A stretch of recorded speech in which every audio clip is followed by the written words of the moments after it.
The number of disasters has increased by a factor of 5 over the 50-year period, driven by climate change and costing $202 million in losses daily. But thanks to the improved early warnings and disaster management, the number of deaths decreased almost threefold. Most death and damage during 50 years of weather disasters came from storms, flooding and drought. The bad news is that the economic losses have been growing very rapidly, and this growth is supposed to continue. We are going to see more climatic extremes because of climate change, and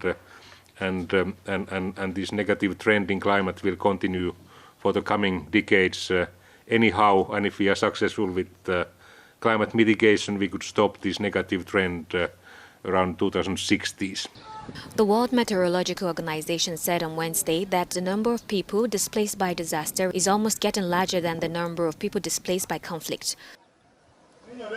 We expect to see both the population growth, especially in Africa, and the climate change having a combined effect. If we are going to see 4 billion inhabitants in Africa by the end of this century, together with more severe drought events both in northern and southern part of Africa, this will for sure lead to major displacement and crises and perhaps also refugee crises. The 5 deadliest weather disasters were in Africa and Asia, topped by Ethiopian drought and famine in the mid-1980s and Cyclone Bola in 1970.